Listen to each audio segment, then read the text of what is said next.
Hello বন্ধুরা, good morning. আমি সুস্মিতা। আমার আরও একটি নতুন ব্লগে তোমাদের সবাইকে স্বাগত জানাই। কেমন আছো তোমরা সবাই?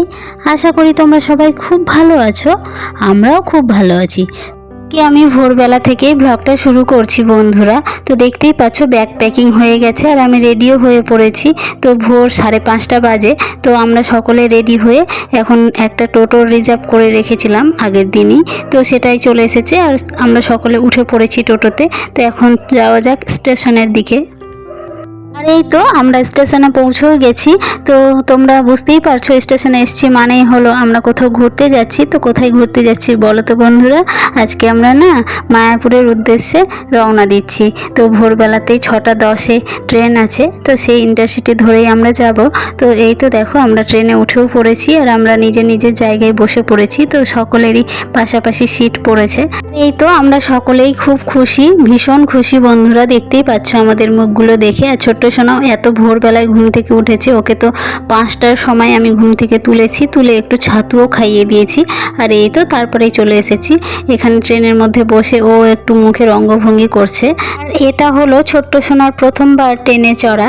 তো চলো বন্ধুরা, আর আমরা সবাই অপেক্ষা করছি কখন ট্রেনটা ছাড়বে। আর দেখো বন্ধুরা, তোমাদের সাথে কথা বলতে বলতেই মাত্র আমাদের ট্রেনটা মালদা টাউন স্টেশন থেকে ছেড়ে দিল নবদ্বীপ মায়াপুরের উদ্দেশ্যে। বন্ধুরা, তাহলে তোমরা আজকের এই ভিডিওটা প্রথম থেকে শেষ পর্যন্ত দেখতে থাকো। আশা করি ভালো লাগবে আমাদের এই মায়াপুর নবদ্বীপ ধাম জার্নিটা কেমন হচ্ছে। বন্ধুরা, তোমরা দেখতেই পেলে ছোট সোনার গায়ে একটা ওড়না জড়িয়ে দিয়েছি, কারণ সকালবেলাতে তো ট্রেনটা যেমনই ছেড়েছে একদম পুরো হাওয়াটা সোনার গায়েই যেন লাগছে। তাই জন্য যাতে ওর ঠান্ডা না লেগে যায়, যেহেতু একটু দূরে ঘুরতে যাওয়া হচ্ছে, তো সেই জন্যই ব্যবস্থা নিয়ে নিলাম। একটু গলা আর কানটা ঢেকে দিলাম যাতে ঠান্ডাটা না লেগে যায়। আমাদের সাথে কথা বলতে বলতে অনেকটাই পথ চলে এসেছি বন্ধুরা। তো দেখতেই পাচ্ছ আমরা এখন আছি ফারাক্কা ব্রিজের উপর দিয়ে যাচ্ছি। তো এই তো গঙ্গা নদীটা পার হচ্ছি। বিশাল এই গঙ্গা নদীর জলের অবস্থা দেখতে পাচ্ছ বন্ধুরা, অনেকটাই জল এখন আছে। তো এখন যেহেতু বর্ষার সময়, দিন দিন জল বেড়েই যাচ্ছে বন্ধুরা। আজ হলো শুক্রবার আর আমরা বাড়ি ফিরবো রবিবার সন্ধ্যে ট্রেনে। তো এই ট্রেনেই আমরা বাড়ি ফিরবো, রিজার্ভেশন করা আছে। তো এই কথা ভেবে আমাদের মজা হচ্ছে। খানিকটা সময় পরে মেয়েদের একটু টিফিন করতে দিলাম। তো অনেক কিছুই তো টিফিনে নিয়ে আসা হয়েছে। তো লেইস দিলাম বন্ধুরা, যেহেতু ছোট্ট সোনা সকালে ছাতু খেয়েছে আর বড় মেয়ে চা বিস্কুট খেয়েছে। তো যেহেতু আমরা বেরিয়েছিলাম সকালেই ভোরেই, তো সেই জন্য চা বিস্কুটটা খেয়েই বেরিয়েছি সকলে। তো দেখতে পাচ্ছ বন্ধুরা, এখন মেয়েটা ক্লান্ত হয়ে গেছে, মিকি ক্লান্ত হয়েছে বলে একটু ট্রেনের মধ্যে ফাঁকা আছে, জায়গাও অনেকটা আছে, তো শুয়ে পড়েছিল। তো ছোট বাচ্চা কি করবে বুঝতেই পারছো। তো এইভাবে সময়গুলো কাটছে। তো সবাই মিলে তো ভালোই লাগছে, যেহেতু একসাথে অনেকজন মিলেই যাচ্ছি ফ্যামিলির সাথে।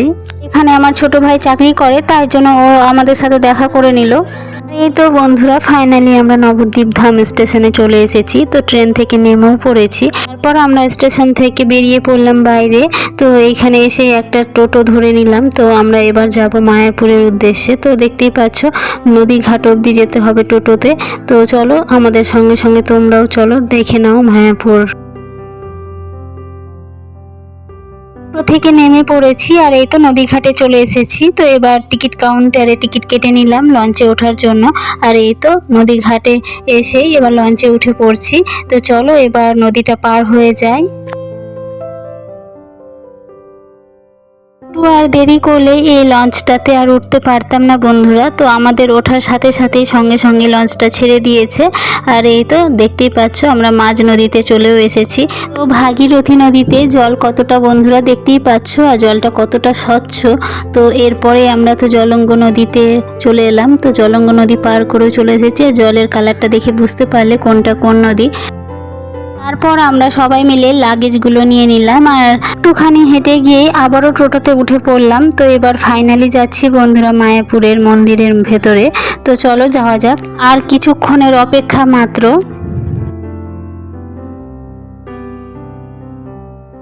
আর এই তো ফাইনালি আমরা সকলেই চলে এসেছি এই আমাদের মায়াপুরের ইস্কন মন্দিরে বন্ধুরা। তো ফাইনালি আমার আজকে স্বপ্ন পূরণ হলো, মানে একটা ইচ্ছেও পূরণ হলো বলতে পারো বন্ধুরা। অনেক দিনের ইচ্ছে ছিল মায়াপুরের এই মন্দিরে আসব, কিন্তু আশা হয়ে উঠছিল না। তো ভাগ্যচক্রে হঠাৎ করে প্রোগ্রাম করলাম, আর এই প্রোগ্রাম করাটাই আমার সাকসেসফুল হলো বন্ধুরা।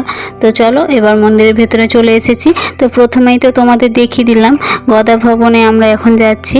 তো কি কোথায় কি খাবার পাওয়া যায় সমস্তটাই লিস্ট দেওয়া আছে, সেগুলো দেখে আমরা টিকিট কেটেও নিলাম কাউন্টারের ভেতরে। তো তারপরে আমরা একটু জায়গাগুলো ঘুরে দেখছিলাম। তো আমরা এখানে হোটেল বুক করে আসিনি বন্ধুরা, সেই জন্যই একটু মন্দিরের ভেতরে ঘুরে দেখতে হচ্ছে। তো আমরা অনলাইনে বুকিং করছিলাম বন্ধুরা, কিন্তু অনলাইনে বুকিং নেয়নি, বন্ধ ছিল। সেই জন্য আমাদেরকে সরাসরি এখানে এসেই হোটেল বুক করতে হয়েছে। তো তারপরে আমরা একটা হোটেল নিয়েও নিয়েছি, আর দুপুরের খাবারটা তো খেয়ে নিয়েছি। আর সন্ধ্যেবেলায় দেখতে পাচ্ছ বন্ধুরা আমরা সন্ধে আরতি দেখতে এসেছি। তো মন্দিরে সন্ধে আরতি দেখার সময় তো মোবাইলগুলো জমা দিতে হয়েছিল, জুতোও জমা দিতে হয়েছিল, সমস্তটা জমা দিয়ে আমরা ভেতরে আরতি দেখে নিয়েছি। আর তারপরে কিছু জিনিস কেনাকাটা করেছি। আর তারপরে দেখো বন্ধুরা রাতের ডিনারটা আমরা এই মন্দিরের বাইরে হোটেল থেকেই করেছি। আর এই তো তারপরের দিন সকালে বন্ধুরা এখন আমরা একটু ঘুরতে বেরোলাম। কালকে না আমরাই সমস্তটা ঘুরে দেখেছি, কিন্তু তোমাদেরকে ক্যামেরা করে আর দেখাইনি।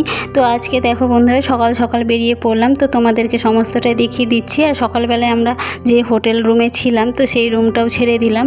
তো আজকে একটু বাইরের হোটেলগুলোতে থাকার ইচ্ছে আছে। তো মন্দিরের ভেতরের হোটেলগুলো খুব একটা ভালো পাইনি আমরা। তো যেহেতু আমরা অনলাইনে বুকিংটা করতে পারিনি, তোমাদেরকে তো আগেই বলেছি। তো দেখো সকালবেলাতে মন্দিরের চারপাশটা আবারও ঘুরে দেখছি, আর কত সুন্দর স্নিগ্ধ আর শান্ত সকাল। তো দেখতেই পাচ্ছ আমরা সকাল 8টায় ছেড়ে দিয়েছি হোটেলটা। আর তারপরে এখন আমরা বাইরে যাব, আর মন্দিরটা ঘুরে নিয়ে বাইরের হোটেলগুলোতে এখন ভাড়া নিব। মন্দিরের চারপাশে ঘুরছি বন্ধুরা, আর আমাদের সাথে যেহেতু লাগেজগুলোও আছে সেই জন্য একটু অসুবিধা হচ্ছে। তো চলো আগে লাগেজগুলো রেখে দেওয়ার ব্যবস্থা করি, মানে একটা রুম ভাড়া নিয়ে নিই, তারপরে তোমাদের সামনে পরে ফিরে আসছি। তো বন্ধুরা আমরা বাইরে না একটা মঠে ভাড়া ছিলাম, তো খুব সুন্দর বন্ধুরা সেই জায়গাটা। তো সেখানে আমরা ভাড়া ছিলাম, আর তারপরে আমরা সেখান থেকে একটু ঘুরবার জন্য সাইট সিনগুলো দেখার জন্য বেরিয়ে পড়লাম টোটো রিজার্ভ করে।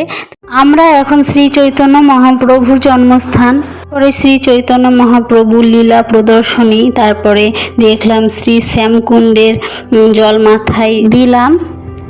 অনেক জায়গায় ঘুরেছি বন্ধুরা, তো সব জায়গায় তো আর ফটোশ্যুট করতে পারিনি, তো সেই জন্য কিছু কিছু জায়গা দেখাচ্ছি। আর অনেক জায়গার নামও ভুলে গেছি বন্ধুরা। আর এটা আমি গেছিলাম যে গোশালাটা ছিল, তো সেইটাও দেখতে গেছিলাম। তারপর লাস্ট আমরা গেছিলাম লক্ষণ সেনের যে এলাকাটা ছিল সেই জায়গাটা। তো এখনও প্রভুপাদের মন্দিরটা দর্শন করা বাকি আছে। পর জানো তো বন্ধুরা অনেকটাই বেলা হয়ে গেছিলো, প্রায় 1:30 বেজে গেছিলো। আমরা হোটেল রুমে চলে এসেছিলাম আর খাবারও খেয়ে নিয়েছিলাম। তারপরে আবারও বেরিয়ে পড়লাম। মায়াপুরেরই ঘোরার জায়গাগুলো অনেকটাই বাকি ছিল, তো সেগুলোই ঘুরলাম, অনেক বাজারও করলাম আমি আর আমার হাজব্যান্ড। তো যেটুকুই বলবো সবটাই কম বলা হবে বন্ধুরা, আর কম দেখা হবে, দেখে যেন মন ভরে না। তো চলো আবারও দেখা হবে নেক্সট পার্টে, মানে নেক্সট ভিডিওতে। সব জায়গাতেই ছবি তোলা বন্ধ, সেই জন্য কোথাও আর ক্যামেরা করতে পারিনি। তো আবারও দেখা হবে নতুন কোনো ভিডিওর সাথে। টাটা।